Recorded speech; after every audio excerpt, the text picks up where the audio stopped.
Hey, good morning. Thank you for hanging out with me today. My name is John E., and I'm an alcoholic and a drug addict. I had the privilege of experiencing recovery in South Florida, where I learned quite a few lessons, and I'm here today to share those lessons with you. Um, from all the lessons that I've learned, these are my pillars. These are things that I look at every single day, identify, remember. They help me understand what I have gone through in order to get to.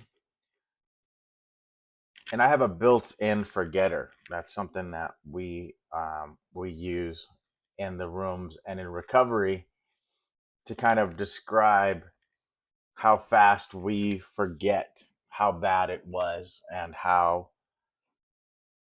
much it just was a terrible feeling to be alone. And these pillars, they remind me of that every day. I still have the gift of desperation, and I understand that I don't have to look at my problem as a forever problem. I just have to look at my problem as a today problem. I just have to make it through today. And with that in mind, these things help me, and I want to share them with you. I want to be able to hopefully help somebody out there with these things. I'm not a religious person, but I do have my faith rooted in the Bible. I don't go to church. This is not going to be a preachy Bible thing. This is going to be something that's practical for me.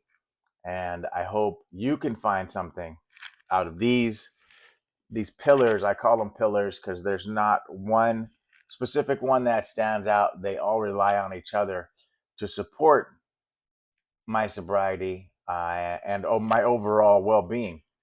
To be quite honest, I'm just a better person because of these lessons.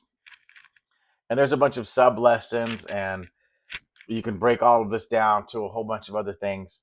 But today we're just kind of go over a high level view of each of these pillars. Now there's one, two, three, four, five, six, seven, eight pillars.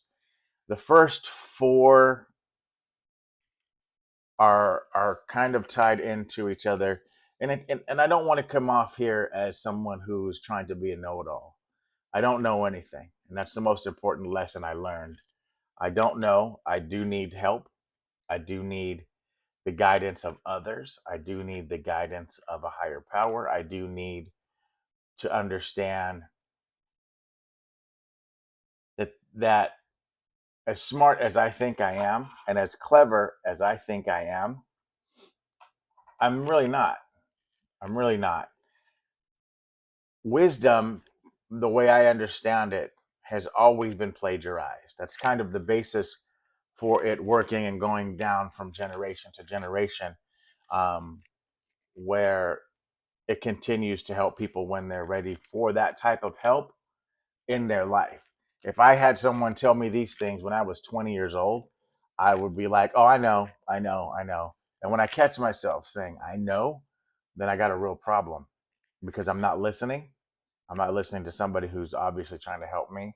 Even if it may be unsolicited, I have to try to get at least something when someone extends that arm out of or that branch of help because they clearly see something may not be right. I can't see it. I was the last to know I had a problem with alcohol and drugs. I'm always the last to know when I have a problem with overconsumption. I am the last to know when someone doesn't like me. I have blinders on that say everything's okay, you're awesome, and how could somebody not like you? And then all of a sudden, there's cops and crazy people, and now I got a court date. And looking back in hindsight, you're okay. Maybe I overextended. Maybe I was a little bit too dramatic, or in my opinion, was too passionate. That's how I used to justify some of my behaviors in the past. So, just kind of getting into the pillars. Take nothing personally. This is important because I take almost everything personally. I when someone's angry or upset with whatever is going on in their life, and then our paths cross, and they may show frustration in a situation, I am guilty of picking that frustration up and saying, "Oh, they must be, they must hate me, even though we've only met and we've only known each other for 10 seconds." And I will carry the burden of their problem and take it personal. So now I'm defensive.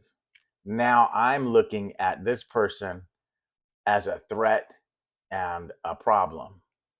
When, when clearly I have some issues I need to deal with.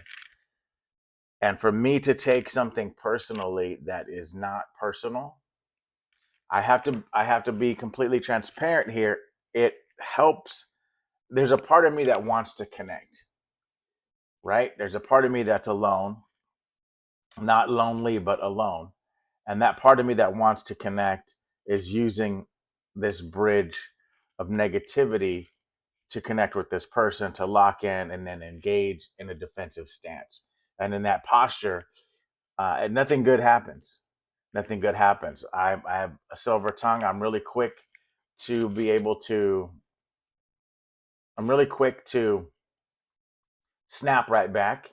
I'm really quick to give the attitude right back when it shouldn't even be received from me, right? My reaction brain is working, and I really need to have my response function engaged.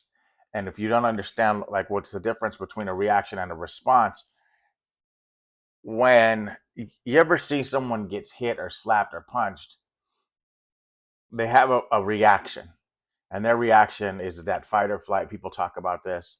They either re-engage that person, or they say, "What's going on? Why are you doing this?" So that's a reaction. And then a response would be to disengage from that situation, call the police, get to a safe place, and then have a logical, "Hey, I'm in a threatening situation, or I needed to protect myself." And so the response is usually afterwards, and the response is usually where hindsight comes from. And for me to understand that I cannot take things personally, I separate, I disengage. I tell myself, "Johnny, this person is not mad at you.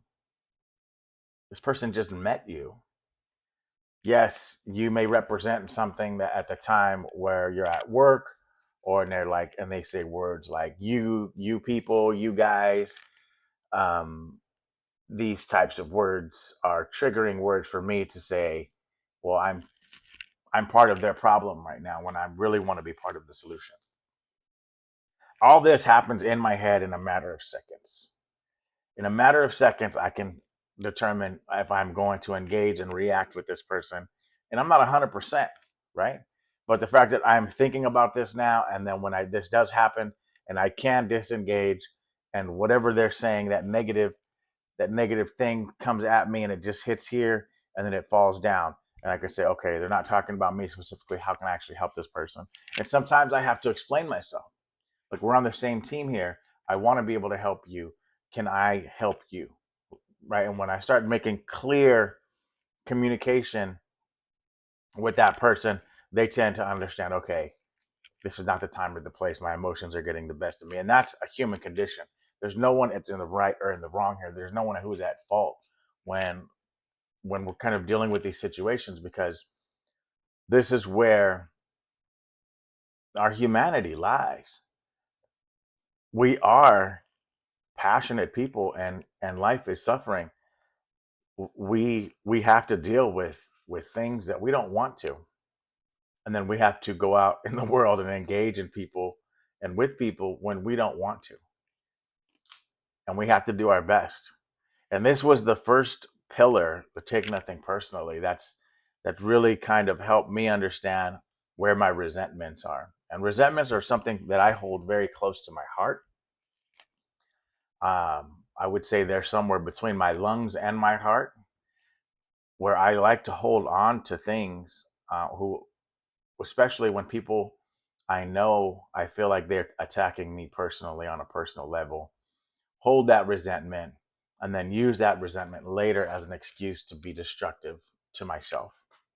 Like that's really where this pillar kind of engages into my sobriety and me trying to just be 1% better today to make it through today, right? So I can't take anything personally that's not meant to be personal and then hold on to that in a space of resentment so later it can manifest into something that's toxic for myself. And that's why this pillar is really important for me. And these are all really important.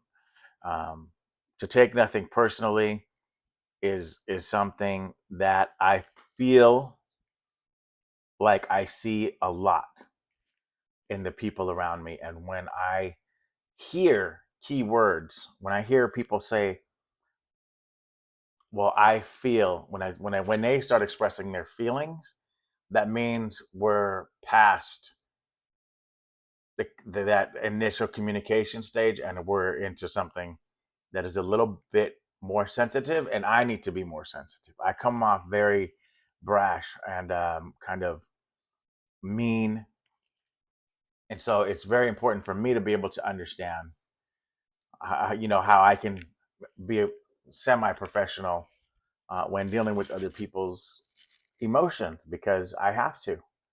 I have to as a part of my job. I have to a part as being, a dad to my kids. I carry the burden of not passing my trash on to them. Right? That's the whole point here in these pillars and in my sobriety and in all this toxicity that's been handed down from my generation generationally in my family. It stops here.